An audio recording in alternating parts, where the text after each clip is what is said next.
سورہ قصص۔ شروع اللہ کے نام سے جو بے انتہا مہربان اور رحم فرمانے والا ہے۔ طٰ یہ کتاب مبین کی آیات ہیں۔ ہم موسیٰ اور فرعون کا کچھ حال ٹھیک ٹھیک تمہیں سناتے ہیں، ایسے لوگوں کے فائدے کے لیے جو ایمان لائیں۔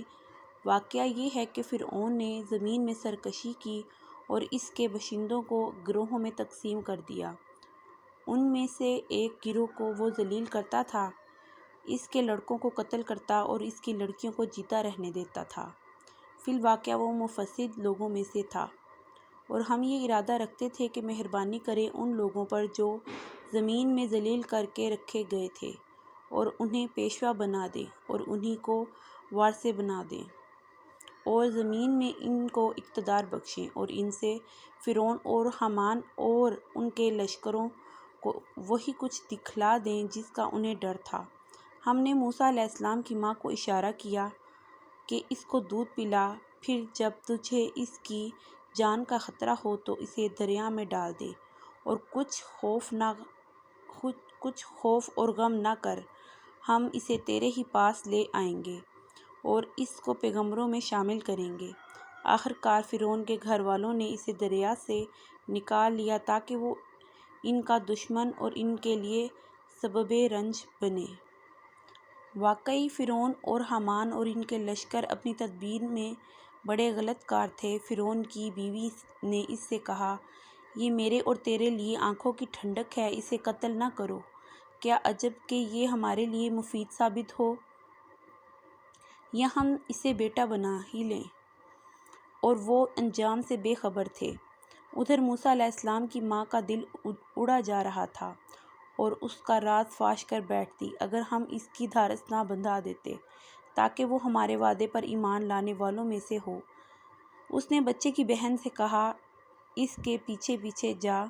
چنانچہ وہ الگ سے اس کو اس طرح دیکھتی رہی کہ دشمنوں کو اس کا پتہ نہ چلے، اور ہم نے بچے پر پہلے ہی دودھ پلانے والیوں کی چھاتیاں حرام کر رکھی تھیں۔ یہ حالت دیکھ کر اس لڑکی نے ان سے کہا، میں تمہیں ایسے گھر کا پتہ بتاؤں جس کے لوگ اس کی پرورش کا ذمہ لیں اور خیر خواہی کے ساتھ اسے رکھیں۔ اس طرح ہم موسیٰ علیہ السلام کو اس کی ماں کے پاس پلٹا لائے تاکہ اس کی آنکھیں ٹھنڈی ہوں اور وہ غمگین نہ ہو اور جان لے کہ اللہ کا وعدہ سچا تھا، مگر اکثر لوگ اس بات کو نہیں جانتے۔ جب موسیٰ علیہ السلام اپنی پوری جوانی کو پہنچ گیا اور اس کا نشو و نما مکمل ہو گیا تو ہم نے اسے حکم اور علم عطا کیا۔ ہم نیک لوگوں کو ایسی ہی جزا دیتے ہیں۔ ایک روز وہ شہر میں ایسے وقت داخل ہوا جبکہ اہل شہر غفلت میں تھے۔ وہاں اس نے دیکھا کہ دو آدمی لڑ رہے ہیں، ایک اس کی اپنی قوم کا تھا اور دوسرا اس کی دشمن قوم سے تعلق رکھتا تھا۔ اس کی قوم کے آدمی نے دشمن قوم والے کے خلاف اسے مدد کے لیے پکارا۔ موسیٰ نے اس کو ایک گھونسا مارا اور اس کا کام تمام کر دیا۔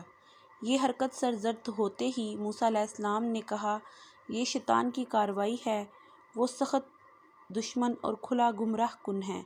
پھر وہ کہنے لگا، اے میرے رب، میں نے اپنے نفس پر ظلم کر ڈالا، میری مغفرت فرما دے۔ چنانچہ اللہ نے اس کی مغفرت فرما دی، وہ غفور رحیم ہے۔ موسیٰ علیہ السلام نے عہد کیا کہ اے میرے رب، یہ احسان جو تو نے مجھ پر کیا ہے، اس کے بعد میں کبھی مجرموں کا مددگار نہ بنوں گا۔ دوسرے روز صبح سویرے ڈرتا اور ہر طرف سے خطرہ بھانپتا ہوا شہر میں جا رہا تھا کہ یکایک ایک کیا دیکھتا ہے کہ وہی شخص جس نے کل اس سے مدد کے لیے پکارا تھا، آج پھر اسے پکار رہا ہے۔ موسیٰ علیہ السلام نے کہا، تو بڑا ہی بہکا ہوا آدمی ہے۔